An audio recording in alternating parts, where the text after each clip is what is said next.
Hello दोस्तों, स्वागत है आपका मेरी इस वीडियो में। तो आज हम बात करने वाले मध्य प्रदेश में स्थित भेड़ाघाट के 64 योगिनी मंदिर के बारे में, जिसे एक गोलाकार मठ भी कहा जाता है। भारत की योगिनी मंदिर में से एक, लेकिन असाधारण रूप से इसमें 64 के बजाय 81 योगिनियों है।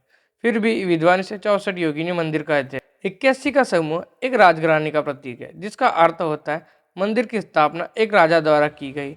यह बड़ा मंदिर मध्य प्रदेश के जबलपुर से लगभग 5 किलोमीटर की दूरी पर स्थित है। यह नर्मदा नदी के पहाड़ी की एक चोटी के ऊपर स्थित है। जानते मंदिर के बारे में कुछ रोचक बातें। यह मंदिर गोलाकार योगिनी मंदिर में सबसे बड़ा मंदिर है, जिसका व्यास 125 फीट है। विद्वान समन हैटली इसे योगिनी मंदिर में सबसे बड़ा और शायद सबसे प्रसिद्ध कहते हैं। इसके गोलाकार दीवारों के अंदर चारों ओर योगिनी के लिए 81 कक्ष है। एक ढका हुआ रास्ता है, 3 आले, 2 पश्चिम की ओर और एक दक्षिण पूर्व की ओर प्रवेश द्वार के रूप में खिलते हैं। 1855 ईस्वी में वृत्त दक्षिण केंद्र में एक भवन का निर्माण किया गया, जिसे गौरी शंकर मंदिर के रूप में स्थानांतरित किया गया।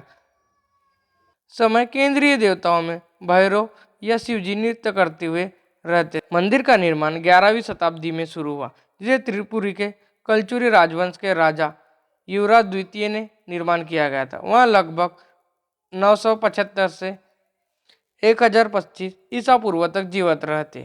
त्रिपुरी शहर मंदिर से 4 मील की दूरी पर नर्मदा नदी के किनारे बसा हुआ था। विद्वान डेविड गार्डन व्हाइट के अनुसार मंदिर कलचुरी राजवंश का सबसे बड़ा निर्माण कार्य रहा। भेड़ाघाट शहर का नाम पहले भैरव घाट था। योगिनी मंदिर के केंद्र में शिव या भैरव की छवि होती है। ये तो रही कुछ मंदिर के बारे में जानकारी। अब कुछ योगिनी छवियों के बारे में जानकारी हासिल कर। मंदिर में योगिनी पत्थर के रूप में कामद है, जिनकी योनि के रूप में पूजा शामिल है। 81 छवियों में सबसे पहले 8 मातृकाएं देवी शामिल है। उसमें से एक चंडिका है, जिसे शमशान में एक मानव शव की सवारी करते हुए दिखाया गया है। 3 ताकों पर अब पुरुष देवताओं का कब्जा है, अर्थात एक नाचते हुए गणेश और 2 शिवाद संभव मूल रूप में निर्मित केंद्रीय मंदिर में से है। योगिनी प्रतिमाएं जो कभी उस स्थान पर थी वहां लुप्त हो गई है, जैसे कि जीवित लेकिन बुरी तरह से क्षतिग्रस्त योगिनी प्रतिमाओं पर भारी क्षति पहुंचाई गई। अधिकांश छवि के चेहरे टूटे हुए, केवल कुछ ही कमरे के नीचे जीवित रहते हैं। एक छवि घोड़े के चेहरे की है, जिसे एरुडी है, बिल्कुल सही है। मौजूदा में भी वह बिल्कुल सही है। भारतीय और दक्षिण एशियाई कला का विद्वान विद्या देहिजा लिखते हैं कि योगिनी आदमकद के बजाय प्रतिमा पर बैठे हुए समूह का निर्माण करती है। वह उन्हें परिपक्व, कामन, सुंदर या उदारता पूर्वक विशाल कुल्लों और भारी तरबूज जैसे स्तनों के रूप में विरजित करती है। वे कमरे के नग्न बहुत सी बालियों और हारों, मालाओं, बाजुओं और कंगनों से सुशोभित है।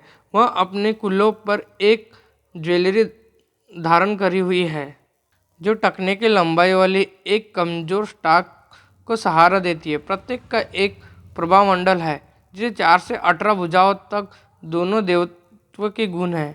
उसमें चेहरे में गरिमा और राजसी।